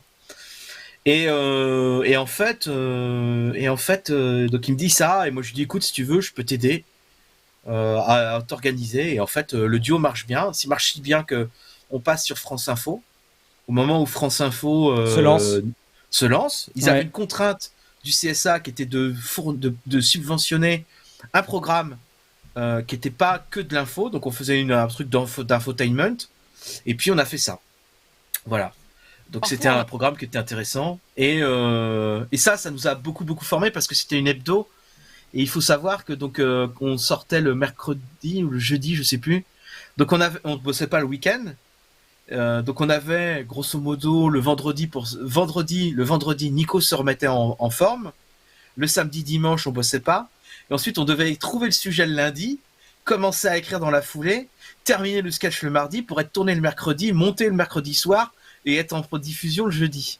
En télé. En télé. Ah bah, paye ton rythme. Bah justement, et ça, tu pouvais l'écrire avec un squelette. Je dis ça parce que Maëla, elle nous dit que elle lui a appris, alors sûrement dans sa formation, à écrire avec un squelette pour structurer. Je pense que au début, tes profs ils t'ont dit ça pour justement apprendre une technique et pas que ça parte dans tous les sens. Ouais. C'est-à-dire qu'au début, ils vont te dire, ok, donc il faut que tu as ça, faut que tu aies ça, faut que tu aies le rebondissement, le petit truc qui va faire que les gens y restent, à la fin, la solution, le climax. Ça, c'est pour que voilà, que tu commences pas à dire allez, vous allez écrire. Et là, tu peux partir dans tous les sens. Il suffit de voir les courts-métrages qu'on a fait moi à mon époque à la fac, c'est de la merde. C'est ça. Ouais. Et donc voilà. Donc là, pas de structure dans Laurent Merlin. J'essaie d'accélérer un peu parce que ça passe. Ouais, et en plus, j'aimerais bien. J'en ai un là. Je peux montrer ou pas? Ouais, si tu veux, ouais. Ok, c'est rapide, c'est 1 minute. Hein. L'arrosage alternatif, voilà, comme ça. Allez, au moins, vas-y. on va apprendre des trucs. Mais c'est intéressant comme format parce que en fait, il y a pas dans celui-ci, il faut vraiment être efficace. Tu parles de la barbe. En fait, non, je parlais de ça, mais on peut parler de la barbe aussi. En fait, il y a les mêmes contraintes, c'est-à-dire que la barbe, on rentre dans une dynamique de télé, comme là. Ouais. Et donc, si on te dit t'as 1 minute 50, t'as pas 1 minute 52. Ouais. C'est 1 minute 50. Et puis si t'es Surtout pas en télé, content, quoi. c'est la même chose. Surtout en télé, tout est chronométré. Là, tu vois, c'est de la pub qui passe à 20h30. Chaque minute, chaque seconde coûte un fric fou. Ouais, c'est vrai. Donc en fait, moi, quand on me dit il faut que ça fasse 50 secondes, il faut que ça fasse 50 secondes. Donc en fait, les contraintes sont passées. Et alors par rapport au squelette dont tu parlais, Maëla, c'est vrai que, en fait, moi, je parle aujourd'hui de ça après avoir fait Shaker, après avoir écrit avec Charlie, enfin d'abord après avoir écrit avec Charlie, puis avec Shaker, puis Bagel. Et en fait, quand j'arrive en faisant la barbe, j'ai déjà plusieurs années d'écriture, d'humour en particulier. Oui, parce qu'il y a des styles d'écriture. Qui fait que, en fait, tu vois, ça passe très très vite ça. Ouais, en fait, minute. tu te transformes en quelqu'un de très efficace. C'est-à-dire que tu as intégré les contraintes à l'intérieur de toi, les rebondissements, comment la mécanique des répliques fonctionne, etc. Et donc tu les as tellement intériorisés que ça vient naturellement, quoi. Ouais, justement, pour revenir sur ce que tu disais sur comment écrire, moi quand j'ai commencé à tourner avec Com, lui il écrivait, moi j'écrivais pas. C'est-à-dire que je ne savais pas écrire. Mais clairement, c'est-à-dire que voilà, quand on a commencé à devoir sortir 2 idées de parodie pour France 4 tous les jours, donc le matin il fallait qu'on trouve une idée. À ce moment-là, il y avait toujours une grosse parodie de 30-40 secondes et une petite de 10 secondes en un plan, tac, un truc un peu de pub ou autre. Et ben, j'ai commencé à essayer de trouver des idées et à développer justement, à écrire les petites parodies. Et comme faisait encore et toujours, parce que moi j'étais pas du tout là-dedans, je jouais plutôt, je préférais jouer et puis j'étais pas. Et en fait, maintenant que je regarde ce qu'on faisait, maintenant que j'écris pour des films de com ou autres, ou même des trucs drôles pour avoir fait après, en fait c'est vraiment une habitude. C'est-à-dire que moi j'ai pas eu de formation, c'est juste en le faisant, en voyant un peu comment Com écrivait aussi. Et il y a juste à le faire. Alors, l'idéal, c'est de le faire et que ça soit sorti, c'est-à-dire que ça soit tourné. Après, c'était pérave ce qu'on faisait. Enfin, je sais pas si tu te souviens, Stan. Techniquement, c'était à chier. On doublait tout, on redoublait tout en post-prod avec un vieux micro. Mais en tout cas, ça sortait, c'était là, quoi. Ouais. Donc, il faut s'entraîner pour écrire. Si tu dois écrire, c'est la seule solution. En fait, le truc qu'il y a, c'est que auteur, en fait, tu peux décider d'être auteur du jour au lendemain. Et en fait, personne peut te relever, te refuser ce titre. Parce qu'en réalité, il y a des guildes, des scénaristes, des choses comme ça, dans lesquelles tu peux faire partie. Mais la réalité, c'est que personne ne peut te dire, monsieur, vous n'êtes pas un auteur. Il y a qu'un truc qui fait foi quand même, c'est quand tu as ta carte à la SACD ou que tu payes tes impôts, où là, t'es un auteur professionnel. Mais la réalité, c'est que en fait, quand tu veux être auteur, tu peux du jour au lendemain te dire que t'es auteur. Le seul truc qui fait la différence entre un auteur qui est bon et un auteur qui est mauvais, c'est la pratique en fait. C'est la pratique, c'est-à-dire qu'il faut écrire beaucoup, il faut être voilà, il faut voir aussi ce que tu cherches. Encore une fois, si ton envie c'est d'être dans la littérature, c'est sans doute pas la même chose que d'écrire du scénario. Tu vas pas travailler ta façon d'écrire de la même façon. Tu vas pas raconter les choses de la même façon. Ta façon d'écrire, c'est aussi ça qui est intéressant avec le temps, c'est que quand t'es auteur, t'es capable d'adopter de multiples façons d'écrire. T'es capable d'aller à l'essentiel sur un scénario, puis d'être plus long. Le choix des mots aussi compte beaucoup. C'est-à-dire que en fait, moins que le style et faire des belles phrases, il vaut mieux commencer par apprendre à faire des phrases courtes, à être clair. Et ça, c'est la base, en fait. Ensuite, avec l'humour, avec ce genre de choses, t'apprends le tempo. C'est-à-dire que c'est comme ça que t'apprends à faire coller des idées au bon rythme. Tu sais, de pouvoir décrocher des choses, de pouvoir à un moment donné laisser un petit silence, puis faire dire quelque chose de différent, etc. Maîtriser des figures de style qui sont pas forcément naturelles. Donc forcément, tu t'affines tout ça, quoi. T'affines tout ça, et ça, tu ne peux le faire qu'à force d'écrire. Les gens qui te disent du jour au lendemain, il a écrit un chef-d'œuvre, ça n'existe pas en fait. Oui, ou alors il a pas Forcément sorti tous les autres. Il a pas sorti tous les autres et il s'est entraîné, il a sorti à personne et après d'un coup, tu vois. Ah, c'est exactement ça. Je sais plus comment il s'appelle cet auteur là qui a écrit un chef-d'œuvre direct à 20 ans. Enfin, qui est un chef-d'œuvre. Après, c'est toujours pareil, les histoires de chef-d'œuvre. Quand on dit tel truc est un chef-d'œuvre, j'ai souvent envie de dire qu'est-ce que tu laisses à Léonard de Vinci dans ce cas, Oui, tu vois. bah oui. Mais bon, le gars sort un bouquin qui est un best-seller tout de suite. Mais c'est sans doute un gars qui a écrit depuis 5-6 ans, qui a réussi à travailler son propre style, qui est un style qui est efficace. Et souvent, l'efficacité aujourd'hui, elle est plus. Ce qu'il faut travailler, c'est l'efficacité en tant qu'auteur. Tu vois, tu parles des styles, ça reprend aussi une remarque de Maëla qui dit qu'elle trouve que écrire de l'humour, c'est le plus compliqué. C'est Moi, ce je qu'il y a de plus pense, dur, ouais. moi, personnellement, alors, c'est ce qu'il y a de plus dur. Ça Ouais. dépend de l'humour, ça dépend du résultat, ça dépend du montage. Parce que écrire de l'humour, oui, c'est compliqué, mais c'est pareil, ça s'apprend. C'est-à-dire que avoir une idée, enfin, ça absolument. s'apprend pas d'écrire. Trouver les idées drôles, ça s'apprend pas. Tu vas aller chercher des choses un peu partout. Tu vas dire tiens, ça me fait penser à Ouais. ça peut être drôle. Je pense que les gens qui sont drôles dans la vie quand ils déconnent avec leurs potes peuvent être auteurs, mais pour trouver des idées. De là à mettre en forme. Tu vois, par exemple, je sais que quand on s'est rencontrés, on rigolait bien quand même quand on faisait des soirées. Ouais. Tu vois, et tu Ouais, sens ouais. qu'on se vanne, tu se vannes, machin. Et c'est là que tu te dis, ah, ils sont drôles. Quand tu vois quelqu'un en soirée, tu dis, ah, lui, il est drôle, c'est cool. Et là, c'est marrant et tout, on rigole bien. Et ben, si tu lui donnes une structure à ce mec-là, à ton pote qui est drôle, des moyens de prod, et ben, il y a des chances qu'il puisse être auteur d'humour. Parce qu'après, C'est c'est juste des vannes que tu peux, possible, je trouve, et la côté narratif, tu vois ce que je veux dire? C'est-à-dire que écrire une Ouais, histoire ouais. qui se tient, t'as pas besoin d'être auteur d'humour. Pour moi, un auteur d'humour, c'est pas quelqu'un qui va écrire une histoire qui se tient. C'est un peu un peu des vannes, un peu du limite du sniper, des bonnes idées, tout ça. Après, tu peux filer ça à du coup, quelqu'un. tu t'enfermes dans un style. Oui, si tu Qui est es le style de l'humour, sniper. bien sûr. mais bien mais sûr. en fait, à partir du moment où t'es auteur et que t'es pas ton propre, que t'écris pas pour toi, t'as forcément cette tendance comment dire, tu vas être obligé d'aller explorer de nouvelles façons de faire de l'humour. Et puis t'adapter aussi aux Tu clients. vois, Quoi. si t'es Enfin, entre auteur, guillemets.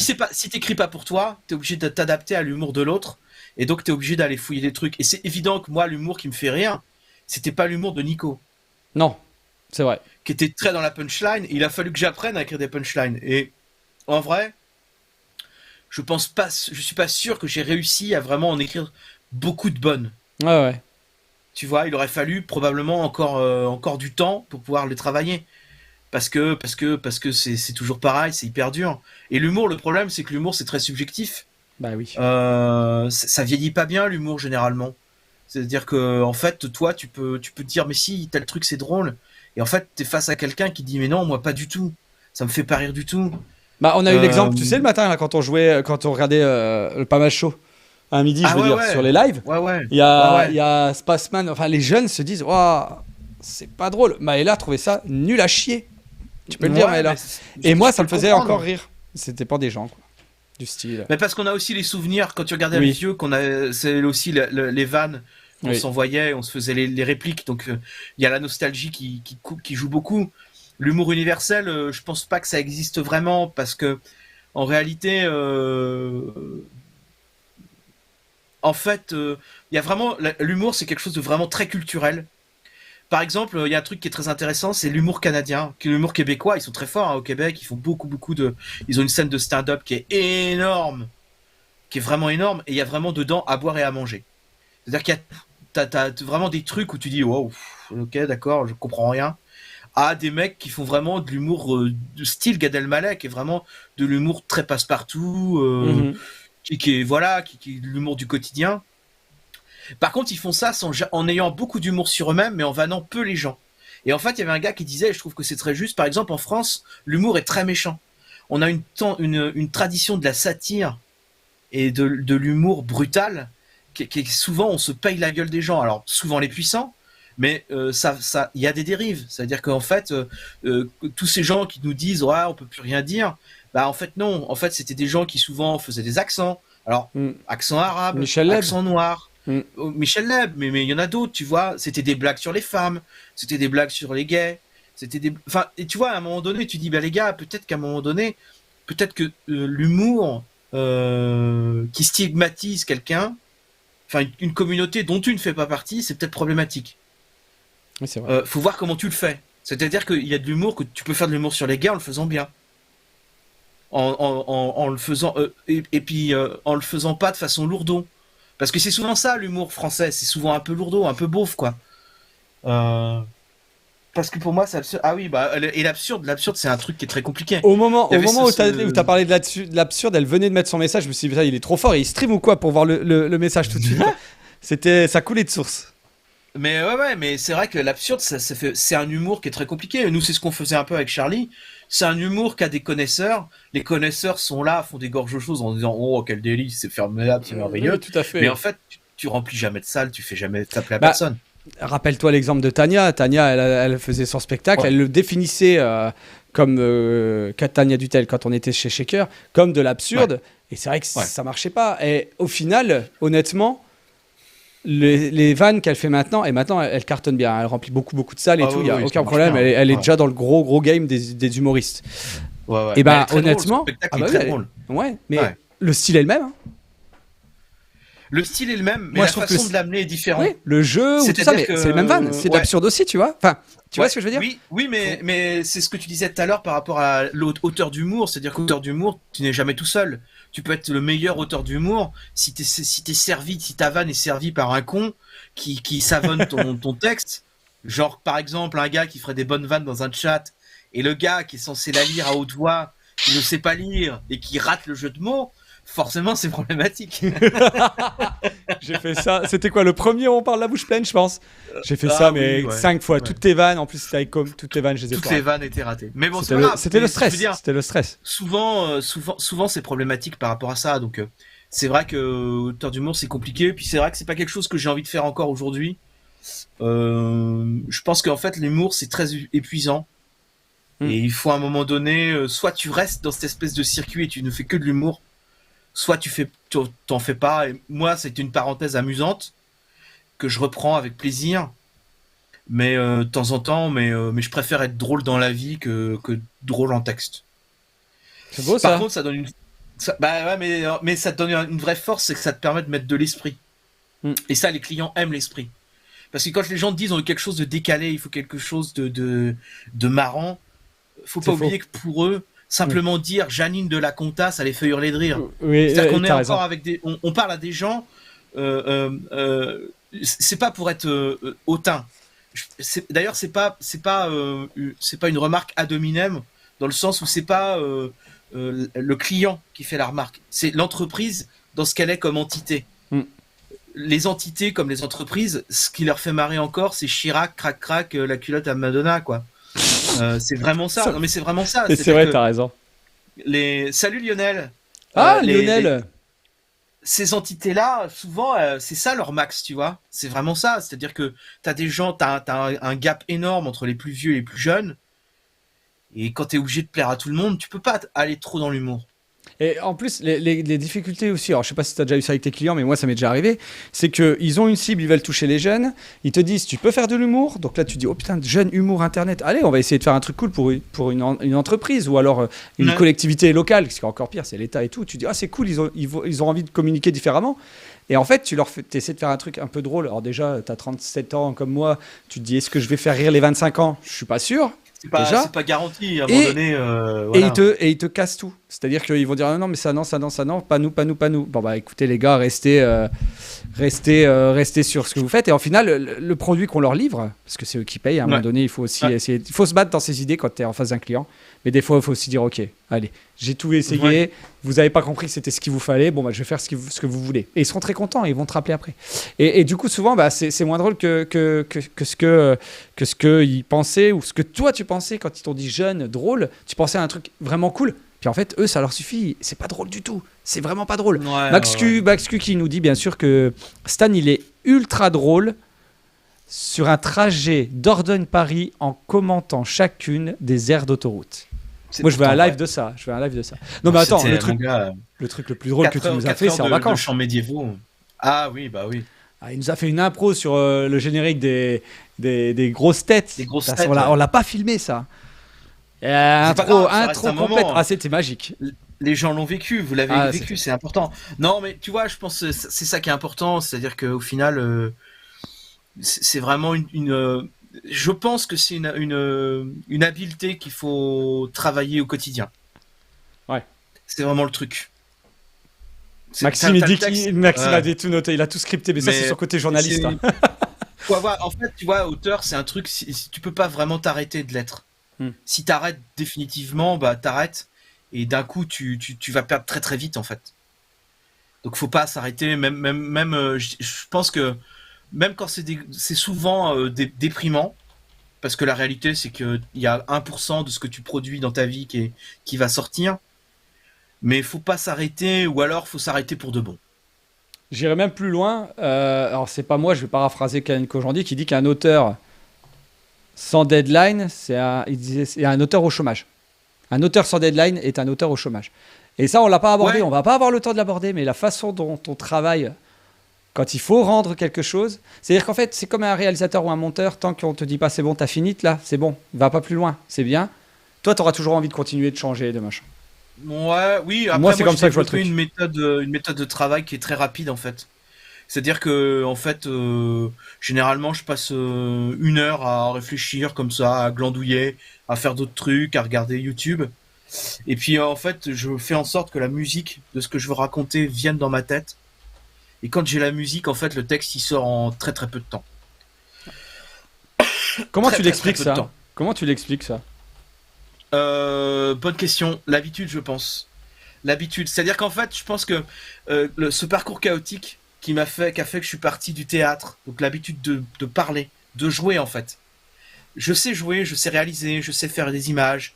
Le fait de tout maîtriser, de tout connaître, plutôt que maîtriser, de tout connaître sur la chaîne de production et savoir comment on fait un film, plus un goût profond du cinéma, fait que à un moment donné, la mise en scène se fait dans ma tête. Et même si le film, le plus dur, je pense, c'est d'accepter que quelqu'un d'autre prenne ton texte et en fasse autre chose.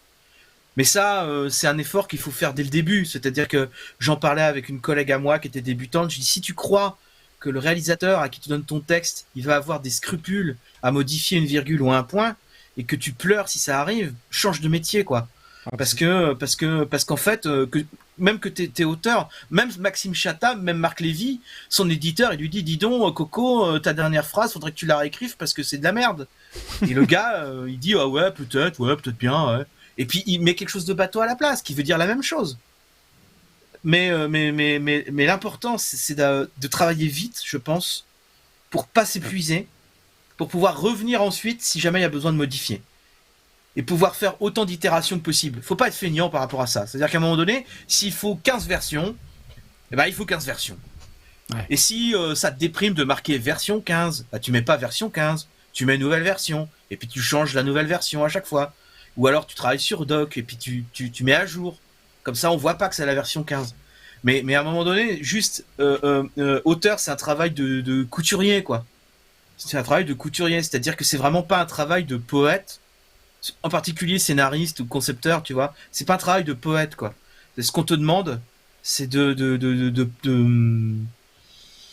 qu'on te demande, c'est de mettre les idées que tu as besoin de mettre dedans, où il faut, dans la durée qu'il faut, et en étant si possible un peu marrant, ou pas trop chiant. Et voilà. Et en fait, c'est vraiment un travail encore une fois, c'est un travail manuel. C'est un travail de mécanicien, d'horloger, de couturier. Ok. Alors, je fais un petit tour dans le chat. Lionel qui s'en va, qui est deg de ne pas avoir vu le début. Tu sais très bien qu'il y a Ah, bah c'est la gentil, rediff Lionel, sur merci. YouTube. Attends, je fais ma pub, Stan. Non, oui. Il y a bien sûr les rediffs sur YouTube et le podcast sur toutes les plateformes de podcast qui sera en ligne dans la journée, je pense. Je vais essayer de le faire vite. Ou demain. Et Pois Chichette qui dit, moi qui connais Stan depuis très longtemps, c'est sa sœur, hein, au passage. Je pense que finalement, il est auteur depuis toujours. Il a toujours inventé, réagi, commenté tout. Il est naturellement drôle. Alors, moi, je connais ça. Moi, je pense que c'est vrai. Alors, commenter tout ça, machin, tout dans la vie. Naturellement drôle, oui, je pense. Parce que le connaître, pour le connaître depuis un petit moment quand même, je Ça facilite confirme. pour écrire de l'humour, hein, d'être un peu marrant quand même. C'est ce que je disais. Si t'es le mec qui fait un peu les vannes en soirée, tu dis tiens, lui il est là, on va rigoler, bah voilà, c'est plus facile. Trop chouette cette émission, bravo. Et bah écoute, en plus, Maëla Simon, ça commence à toucher à ça, car il est 14h. Stan, oui. pour terminer, tu sais ce que je vais te demander? 2 choses. Oui. La première, c'est un conseil. Si tu as une chose à ajouter, un conseil. Je fais la même chose quand j'interviewe quelqu'un pour n'importe quoi, même dans mon boulot. Un truc. Je pense, j'ai 2 conseils à donner.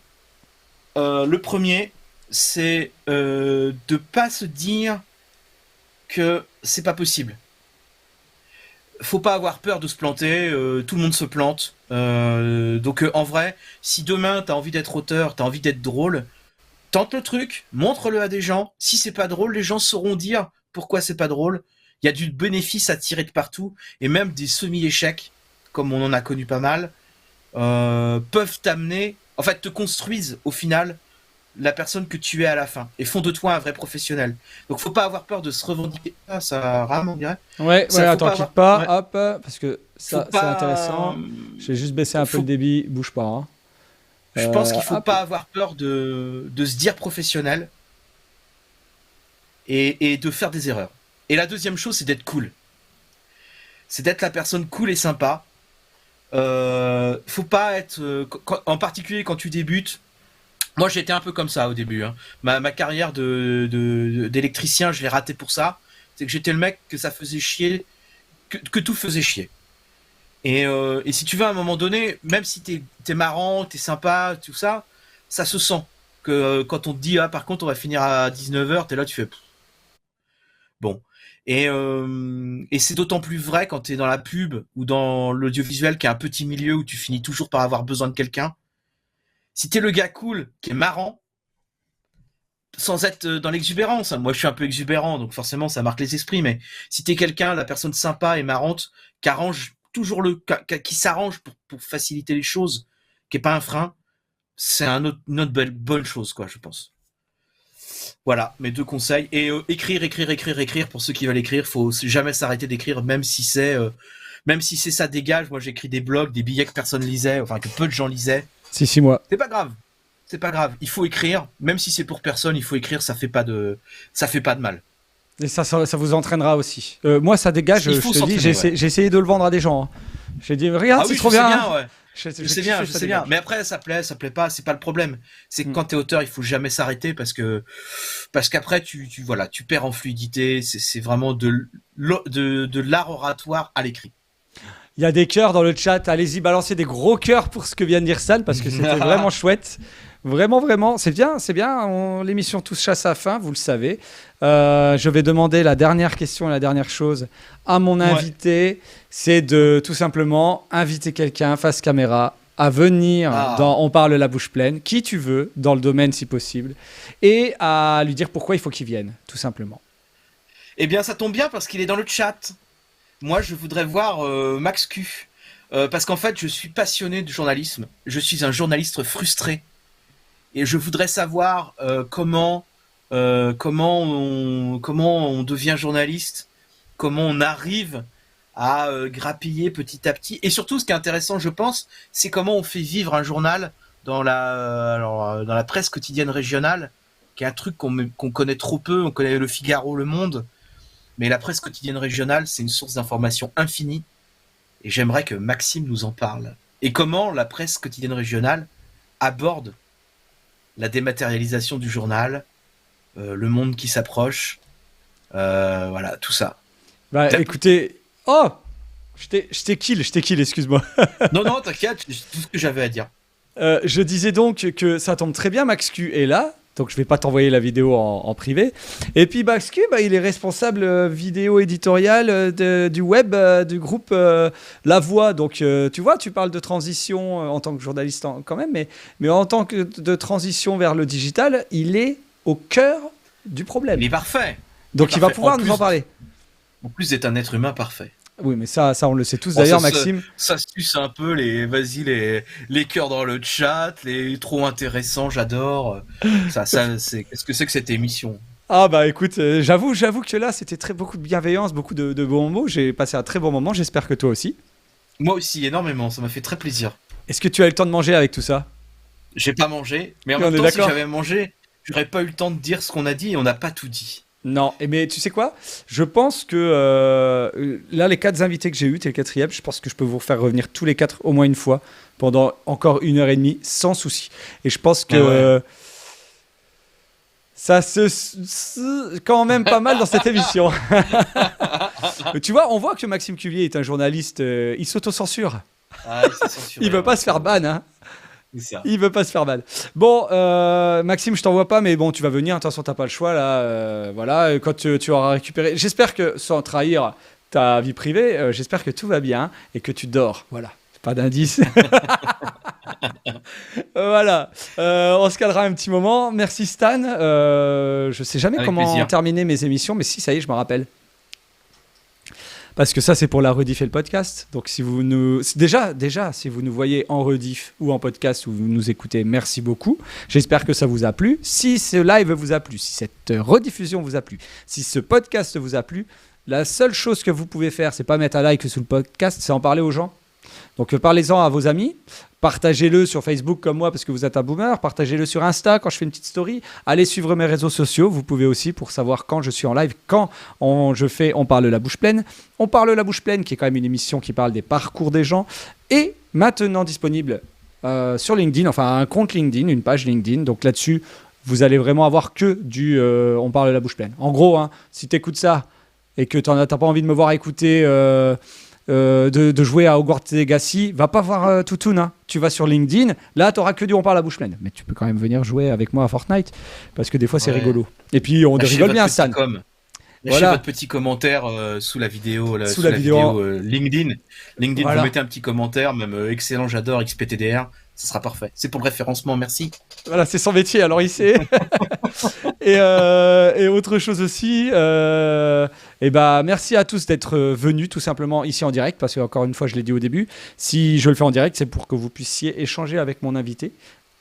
Aujourd'hui avec Stan. Ah bah, il vient de s'abonner sur Spotify, Max Q, très bien. Magnifique. Je sais même pas comment on s'abonne à un podcast. Voilà, je suis un gros boomer. Donc voilà, n'hésitez pas à follow sur les réseaux sociaux, vous followez la chaîne, tout ça. Merci Stan encore une fois. Bah, merci à toi, c'était passionnant. Merci de m'avoir laissé parler pendant 1h30. Mais tu es un très bon client, hein, je vais pas mentir. Oh, bah, Est-ce que je suis en train de meubler pour pouvoir restart mon générique parce que j'ai oublié de le faire? Oui, bien sûr. C'est pas impossible, Non, c'est pas impossible. Je vais mettre des automations un jour. C'était incroyable. Ah bah t'as vu. C'était On parle la bouche pleine saison 1 épisode 4 avec Stan Perret, concepteur, rédacteur et auteur. Merci à tous de nous avoir suivis et à bientôt dans On parle la bouche pleine. Et on parle pas la bouche pleine, hein? Ah bah si, en fait, ici tu peux. C'est le principe. Ah bah vas-y alors.